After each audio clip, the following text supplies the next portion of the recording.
Hello everyone, welcome to the channel Agriculum, and today we will start the lecture 4th of Fundamentals of Agriculture Extension Education, and the topics that are covering in the today's lectures are extension efforts in pre-independence era, that is Sriniketan, Marathandam, Gurugaon experiment and Firkak development scheme. So let's talk about the Sriniketan project 1908.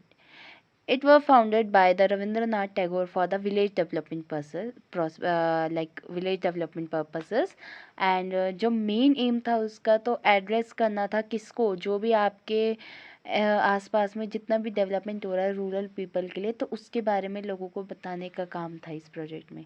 अब अगर हम इसका introduction देखें तो ये जो श्री निकेतन था वो 100 किलोमीटर अवे था Kolkata and in West Bengal state.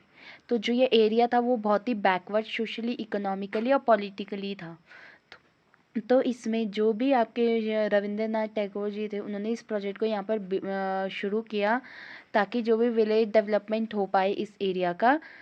और वो किसकी मदद से किया था, जो श्री एल एम हर्स्ट थे सोशोलॉजिस्ट, उनके वजह से मतलब उन्होंने उनसे हेल्प लेके पूरा विलेज डेवलपमेंट स्टार्ट किया। तो जो श्री निकेतन प्रोजेक्ट था वो इस सेंचुरी की बिगनिंग में तो इसको कंसिडर किया जाता था एक तरीके से कि फर्स्ट अटेम्प्ट है रूरल डेवलपमेंट का।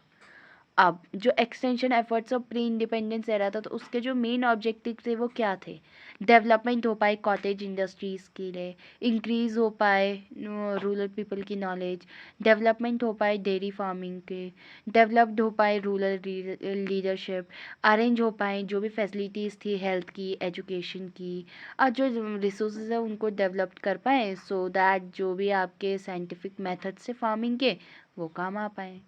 सो अब जो एक्टिविटीज़ इसमें परफॉर्म करी गई थी वो adult education, sanitation in villages, air arrange कर पाए camping, eradication of malaria, tuberculosis and other infectious disease, manage कर पाए प्योर ड्रिंकिंग वाटर, जो भी मैनेज कर पाए आपके फेमाइन और फ्लड, डेवलपमेंट हो पाए कॉटेज इंडस्ट्रीज़ का।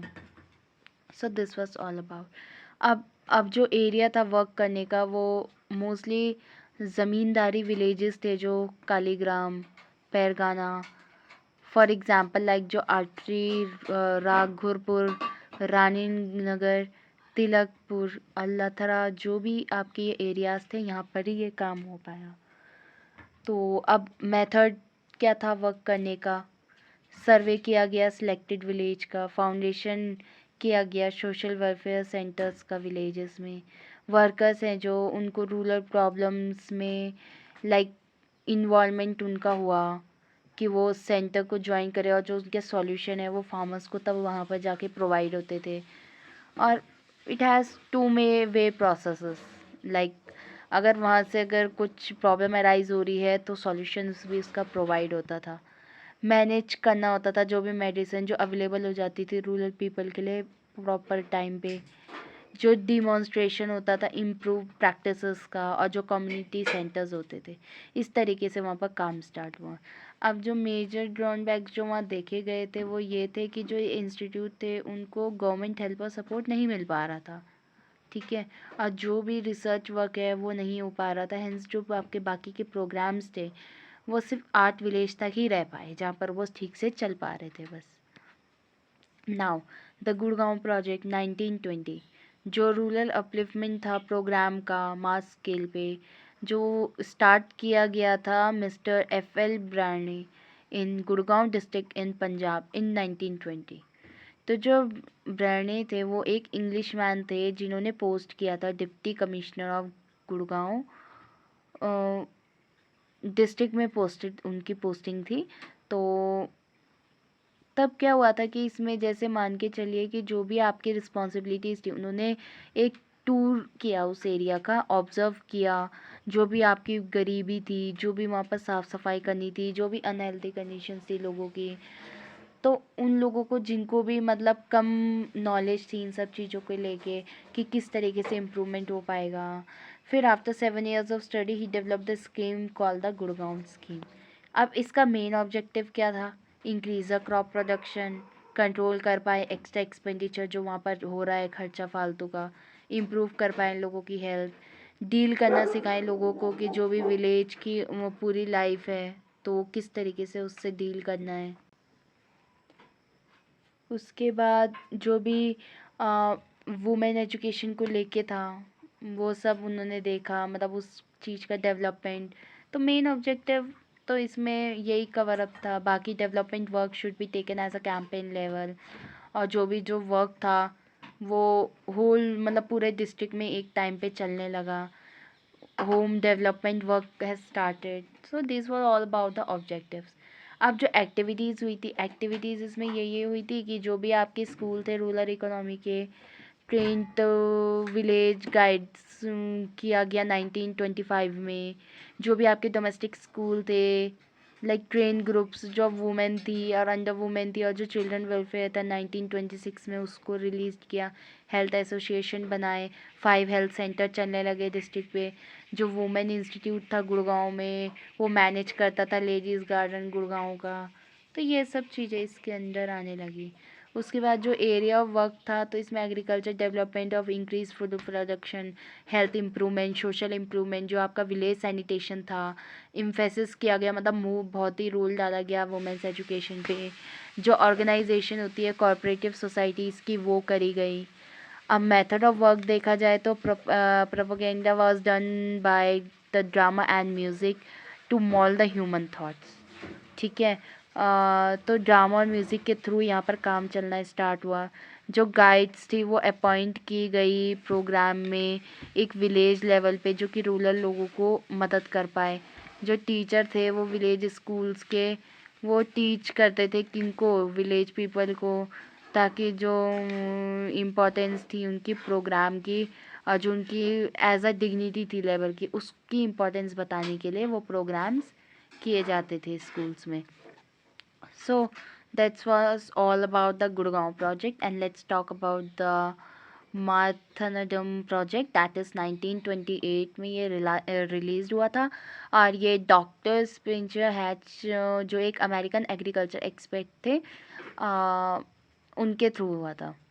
तो in Trivandrum at places people use to cultivate only paddy and coconut. ठीक है। तो इस वीकनेस को ओवरकम करने के लिए उन्होंने सोचा कि कुछ डेवलपमेंट वर्क किया जाए यहाँ पर, जो कि क्रिश्चियन फेथ है वो हर जगह स्प्रेड हो पाए। ठीक है। तो जो डॉक्टर हैच थे उन्होंने एक एग्रीमेंट बनवाया YMCA से और क्रिश्चियन चर्च एसोसिएशन से कि वो इस प्रोजेक्ट को इनिशिएट कर पाएँ अपने नेबरिंग विलेज मार्थनडम में। तो उससे क्या हुआ कि 3 फील्ड प्रोग्राम हुआ, development of spirit, mind and body. But later में क्या हुआ कि एक 5 फोल्ड प्रोग्राम हुआ जिसमें जो डेवलपमेंट था फिजिक्स, स्पिरिट, माइंड और economic and social aspect of life. तो ये 5 मतलब मेन 5 फोल्ड प्रोग्राम थे जो वहाँ पर रिप्रेजेंट किए जाते हैं। ठीक है। और जो भी आपके एक्सटेंशन एफर्ट्स होते हैं प्री इंडिपेंडेंस एरा का, तो उसमें जो ऑब्जेक्टिव, अब इसमें जो मेन ऑब्जेक्टिव जो इस टाइम पे देखे गए इस प्रोजेक्ट को वो ये थे, स्पिरिचुअल डेवलपमेंट हुआ, मेंटल डेवलपमेंट हुआ, सेल्फ हेल्प कोऑपरेशन हुआ, जो भी आपके डेमोन्स्ट्रेशन सेंटर्स थे, फिजिकल डेवलपमेंट हुआ, सोशल डेवलपमेंट हुआ और इकोनॉमिक डेवलपमेंट हुआ। मतलब ये मेन ऑब्जेक्टिव थे। एक्टिविटीज़ जो इसमें हुई वो कैटल इंडस्ट्रीज़, बी कीपिंग्स, जो भी आपके पोल्ट्री फार्मिंग्स थी, जो आपके कल्टीवेशन थे लाइक मेथड्स इम्प्रूव करके। तो ये सब एक्टिविटीज़ इसमें देखने को मिली। आप जो मेथड था वर्क करने का वो था कि आपने प्रोग्राम लॉन्च किए, प्रोग्राम लॉन्च करने के बाद सर्वे किए, उसके बाद जो नीड्स है उस एरिया की और जो बेसिक है उनके नीड्स ऑफ प्रोग्राम्स की वो इंट्रोड्यूस करवाए गए। मतलब एक सर्विंग हैबिट लाए पीपल में। जो मेंबर्स थे वॉलेंट्री एसोसिएशन के वो विलेजेस में ही रहते थे कुछ टाइम के लिए वर्क करने के लिए उसी कंडीशन में। रूरल ड्रामास किए गए रिक्रिएशन के लिए, पोल्ट्री और बी ट्रेनिंग प्रोग्राम्स इनिशिएट की गई, tour camps, exhibition, mela organise किए गए। So this was all about the Marthandam project. Let's talk about the Firqa Development Scheme 1946. Selection of Firqa on the basis of their backwardness. इसमें क्या हुआ था कि जो भी बैकवर्ड लोग थे उनका ज़्यादा रोल था। जो फ़िरका डेवलपमेंट स्कीम थी मद्रास की, वो एक गवर्नमेंट स्पॉन्सर्ड स्कीम थी 1946 की। तो इसका मेन एम ये था कि ऑर्गेनाइज़ किया जाए विलेज में एक हैप्पियर, एक प्रॉस्पेरस और फुलफिल लाइफ के लिए। तो जो इंडिविजुअल आपके विलेजर्स थे उनमें अपॉर्चुनिटी थी कि वो डेवलप कर पाएँ इंडिविजुअली और as a unit, so that they can make a well integrated society. तो इसमें क्या हुआ कि ऑब्जेक्टिव जो मेन था वो यही था कि टैकल कर पाए रूरल प्रॉब्लम को एज अ होल, फॉर्मेशन कर पाए पंचायत का और ऑर्गेनाइजेशन बना पाए कॉपरेटिव्स का, लॉन्ग टर्म प्लान बनाए जाए to make the area self sufficient through agriculture, irrigational and livestock improvement. जो डेवलपमेंट हो पाया आपका खादी और कॉटेज इंडस्ट्रीज़ का, तो वो मेन ऑब्जेक्टिव थे। अब स्कोप देखे जाए तो स्कोप में क्या था कि जो फ़िरका विलेज तो मतलब अगर फ़िरका विलेज में जो भी चीज़ें हमें सिलेक्ट करनी थी वो कंसिडर्ड किया जाता था पॉसिबिलिटीज़ कि डेवलपमेंट हो पाए, लाइक हैंडलूम क्लोथ्स का और जो भी छोटी छोटी कॉटेज इंडस्ट्रीज़ थी, और एलिविएटिंग लाइक जो कुछ मतलब कुछ चीज़ें ऐसी होती हैं जो कमी, लाइक जैसे मान के चलो जो बैकवर्ड लोग होते हैं उनको कम, मतलब जैसे वो स्ट्रॉन्ग बनना चाहे तो उनको थोड़ा सा मतलब दबा देती हैं। तो उन चीज़ों को सबसे पहले डेवलप करने की कोशिश की गई और जो ये वर्क स्टार्ट किया गया था वो 34 to 84 फिर कास्ट टिल 1950 तक चला था। सो जो इसका लिमिटेशंस देखने को मिला वो यही था कि जो एफर्ट्स थे वो रेस्ट्रिक्टेड थे, लाइक स्कोपेबल नहीं थे, lack of coordinate and lack of support from the central authority. So this was all about the limitations part, and that's all for today's lecture. Like, subscribe and comment for any doubt, and stay connected.